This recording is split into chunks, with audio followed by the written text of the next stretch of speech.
So in today's video, I want to put a pallet of product in the back of the CyberTruck to see how it handles roughly about 1,500 pounds doing a delivery about 20 miles away from here. Before we get to that though, I want to talk about Payload. If we come over here and look at the inside sticker of the CyberTruck, you'll see that the gross vehicle weight rating of the CyberTruck is 9,169 pounds. So with that, we can go ahead and figure out what the actual payload is. The other day we filmed a tow video and we went to a cat scale to see what the CyberTruck weighs.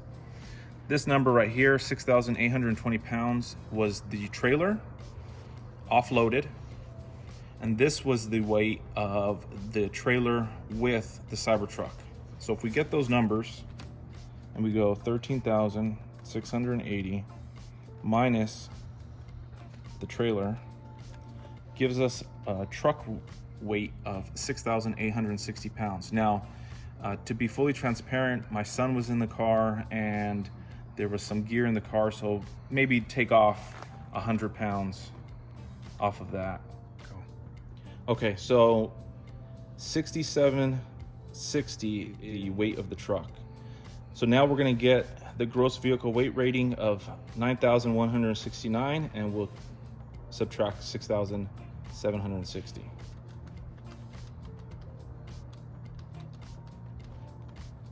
And that gives us what the payload would be for the vehicle. So I know Tesla advertises it as 2,500 pounds, but based on those numbers, it's closer to 2,400 pounds. Now, keep in mind that payload is also cargo, including people, passengers. So you have to keep all that in mind when loading up any truck and hauling stuff. So now let's get into the bed of the truck. I want to take some rough measurements and see what it's capable of handling size-wise. So as you can see in the end right here, it flares out some. We don't want to really talk about that because that's not really the usable. Let's get back here. And the width is 51 inches. Not bad. The length is 72.5 inches, all the way pushed up against the cab to the end. Now with the tailgate down,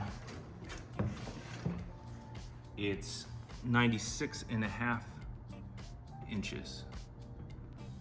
So that's encouraging for putting an 8-foot piece of plywood back here. Obviously the tailgate would need to be down, but it can fit it in real nice.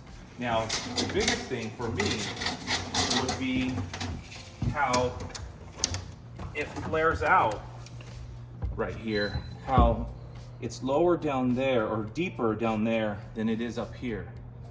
So for like today, we're gonna put in a pallet that's gonna exceed this height. So that is something that we need to look at. I'm gonna go ahead and close this tailgate so we can take a look at what I can fit in here safely. And that's coming out to be just shy of 61.5. So just call it 61 inches is what we can fit in there. So let's get some of these pallets weighed, and I want to try to max this thing out. Tesla says 2,500 pounds. We're showing more like 2,400, but let's get close to that 2,500 pounds, put it back here.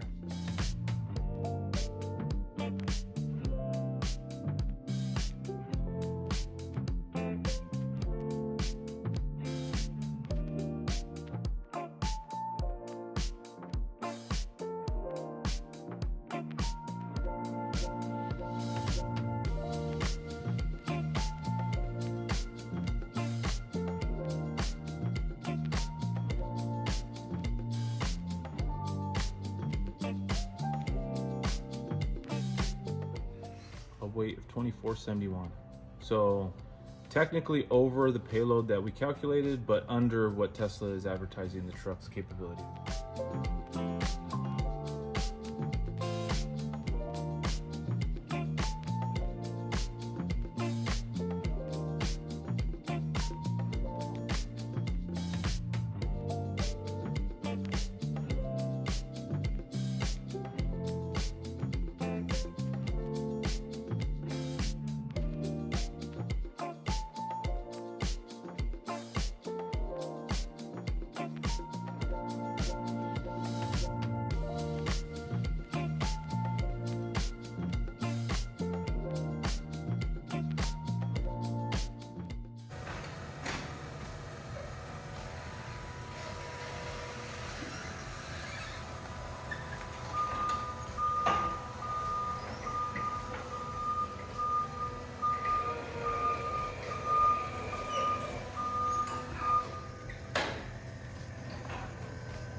That's 2,471 pounds. You can hear the airbags, the suspension.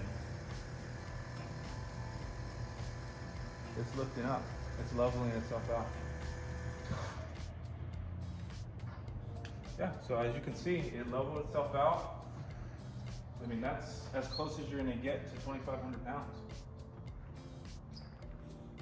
That's cool.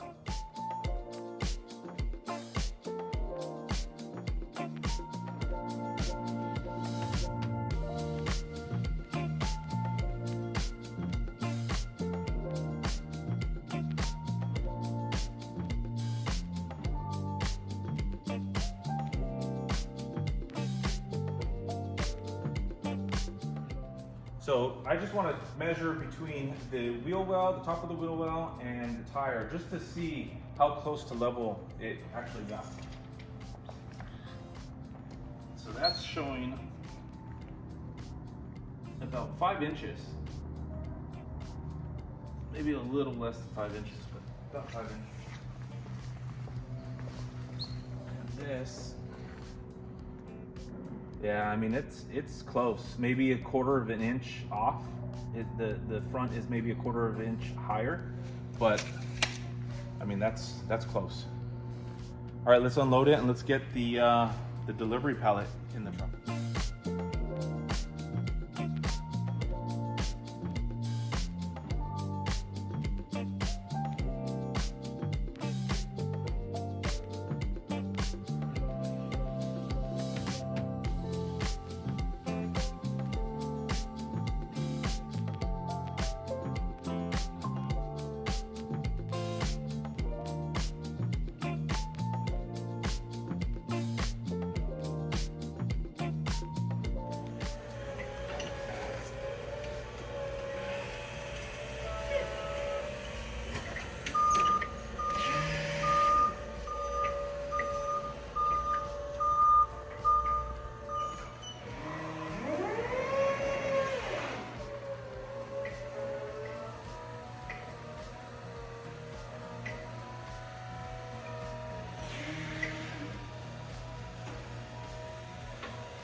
Okay, so this load is obviously not putting as much strain on the suspension, which is good. Something I want to talk about is strapping. Anytime you put a load, especially when it's higher, the height is higher than the bed, you want to strap it down. So this is probably the most common strap that most people would be using. It's a good strap, but for heavier loads, this isn't something that I would want to use. I wouldn't feel as confident. I'd want to use something like this. This is a much heavier duty, thicker, stronger strap. Only things I want to see is, how does this work? Okay, so this will work in the corners, which there's 4 in each corner, or 1 in each corner, I should say. The ring, or the D-rings that are in the actual bed, you can see that they're showing there, but on the other side, they're not there. And then when it comes to the L-track, these just won't work. Oh, I'm actually wrong. They do work. So that's encouraging that everything will work for heavy duty strapping. That's good.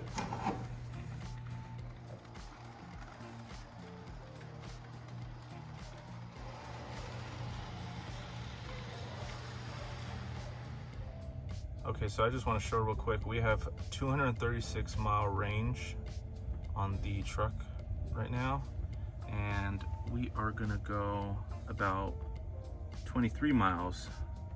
Let's see what we actually get.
Okay, so we got to our destination. When we first started the trip, we had 236 miles of range. We used 20 miles of range. I took a little shortcut. So originally it said 23 miles, but it really only was 21. Total energy is 7 kilowatt hours. Average energy was 339 watt hours per mile. There was stop and go traffic, as you can imagine, being in Southern California, so I'm sure that helped a lot, but I mean, that's pretty encouraging considering there was almost 1,500 pounds of product in the back of the truck, and we actually got a positive. Instead of using the 21 miles, we only used 20.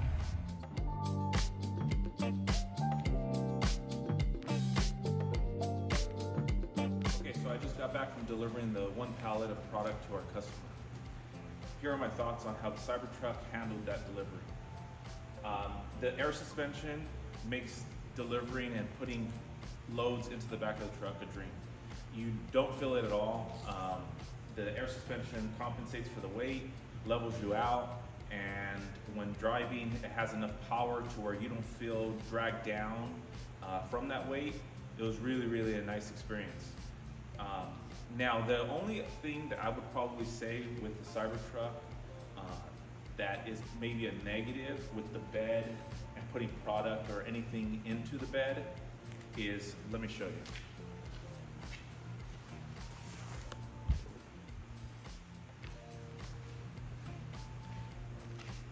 So the fact that it's really deep is a positive and also a negative. The negative is it's impossible to reach down and get into those rings in order to do a tie down. You would actually have to get into the bed of the truck. Now, Where Tesla, I think, has thought of that is by putting the L track here, and being able to put these cleats and these rings at a higher, or at a height that you can reach when outside of the bed. Another positive about the height of it flaring out like this is the fact that when you do have a pallet back here, you do have that sense of security to where if it's taller than the bed of the truck, it's actually giving you a little extra protection for your load if it was to move around at all. It just has that extra layer of protection, in my opinion. So overall, I would say that the CyberTruck can handle delivering stuff or hauling stuff in the back of its bed, and no issues whatsoever. And I think it does as great of a job as any other truck on the market. If you want to see more truck stuff, subscribe to my channel and leave me a comment down below of what you want to see next. Thanks, guys.